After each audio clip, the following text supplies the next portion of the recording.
tahu macam mana perasaan aku sakit. Sakitnya perasaan aku ni. Siapa yang tahu? Siapa tahu? A few moments later.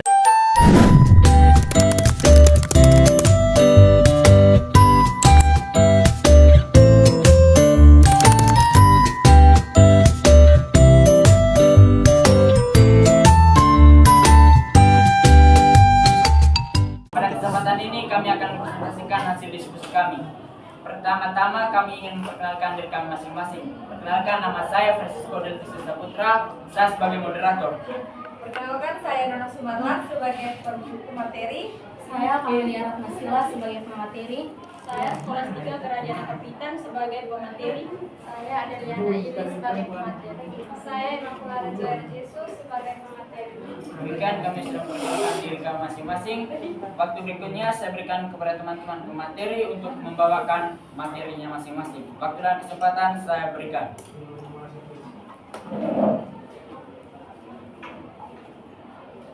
Oke, baik, terima kasih. Saya akan menjelaskan materi tentang pengertian antropologi. Jadi, antropologi adalah ilmu yang mempelajari manusia secara menyeluruh. Kata antropologi berasal dari bahasa Yunani yang artinya antropos yang berarti manusia dan logos yang berarti ilmu. Jadi, secara sederhana, antropologi ini adalah ilmu yang mempelajari manusia. Baik secara aspek fisik, budaya, sosial, maupun asal-usul perkembangan, baik dari masa lalu maupun masa yang akan datang, itu semua akan dipelajari dalam bentuk antropologi. Baik, kita masuk dalam pendekatan antropologi. Nah, pendekatan antropologi ini dibagi menjadi 6 bagian. Yang pertama, pendekatan holistik.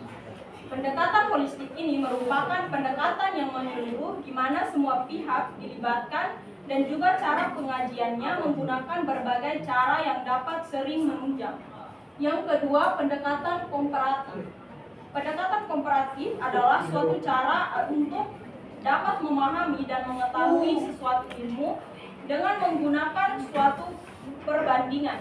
Yang ketiga, pendekatan ontografi adalah metode dalam antropologi yang berfokus pada pengamatan dan pendeskripsian kehidupan sehari-hari suatu masyarakat atau kelompok secara mendalam dan rinci. Yang keempat, pendekatan historis.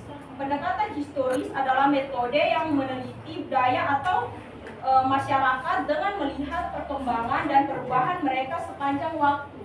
Yang kelima, pendekatan fungsional. Pendekatan fungsional adalah metode yang menganalisis bagaimana setiap unsur atau aspek budaya berfungsi untuk memahami kebutuhan individu atau mempertahankan kelangsungan masyarakat. Yang terakhir, pendekatan integratif adalah metode yang berfokus pada memahami makna simbolik, nilai, dan pemahaman subjektif yang diberikan oleh masyarakat terhadap budaya mereka. Baik, kita masuk kepada metode antropologi. Metode antropologi dibagi menjadi 3 bagian. Yang pertama, metode etnografi. Metode yang digunakan sebagai pendekatan untuk mempelajari suatu kelompok atau budaya dengan cara terjun langsung ke dalam kehidupan sehari-hari kelompok tersebut. Contohnya, seorang antropolog yang tertarik untuk mempelajari kehidupan masyarakat, ia akan tinggal bersama mereka selama beberapa bulan. Yang kedua, metode observasi partisipatif. Metode sebagai teknik penelitian di mana peneliti tidak hanya mengamati objek penelitian di luar, tetapi juga ikut serta dalam kehidupan sehari-hari kelompok yang diteliti. Contohnya, seorang antropolog yang ingin mempelajari kehidupan remaja di perkotaan dapat bergabung dengan kelompok remaja tersebut, misalnya dengan ikut serta dalam kegiatan hangout di pusat pembelanjaan, acara olahraga, atau bahkan mengikuti aktivitas mereka di media sosial. Yang ketiga, metode analisis dokumen. Metode yang digunakan sebagai teknik penelitian untuk mempelajari dokumen-dokumen tertulis seperti laporan, surat kabar, arsip, undang-undang, atau karya tulis lainnya. Contohnya, seorang antropolog yang ingin mempelajari dampak kebijakan pendidikan bisa menggunakan metode analisis dokumen dengan mempelajari undang-undang pendidikan, laporan hasil Kementerian Pendidikan, atau artikel-artikel tentang pendidikan di media massa.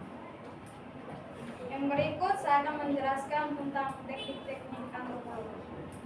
Teknik antropologi yang pertama itu teknik observasi partisipatif.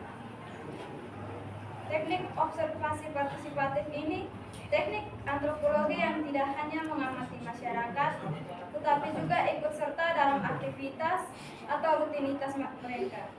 Ini memberi antropologi wawasan yang lebih mendalam tentang budaya dan interaksi sosial yang sedang dipelajari. Yang kedua itu teknik wawancara atau interview.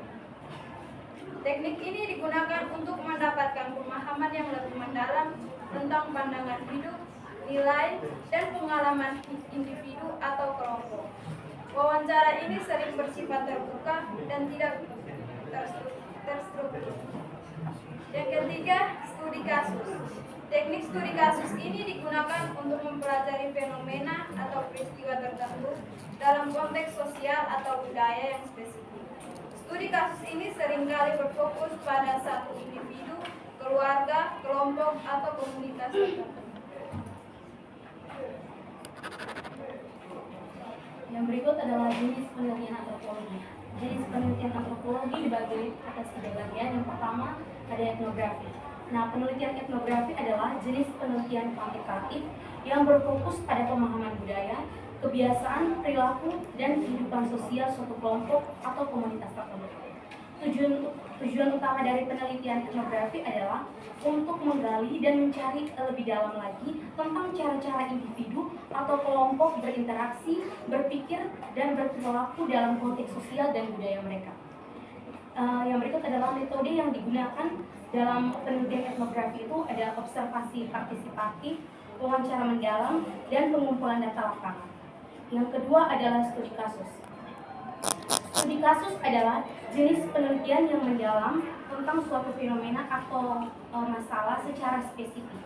Biasanya penelitian ini berfokus pada suatu individu, kelompok atau organisasi, atau suatu problem atau masalah yang dianggap menarik untuk ditelusuri lebih dalam lagi. Tujuan dari penelitian studi kasus ini adalah untuk memperoleh pemahaman yang mendalam tentang suatu konteks, dinamika, dan faktor-faktor yang mempengaruhi fenomena yang diteliti tersebut. Yang terakhir ada penelitian komparatif.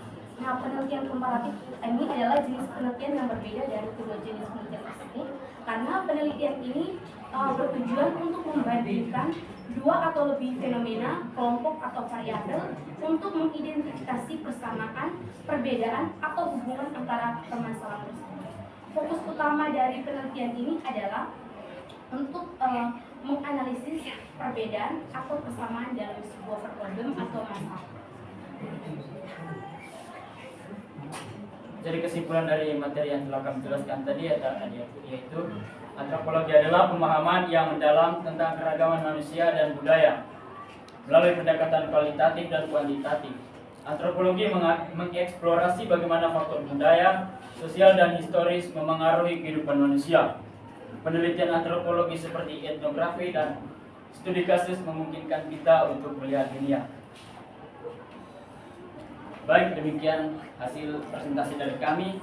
Sekian dan terima kasih. Selamat siang.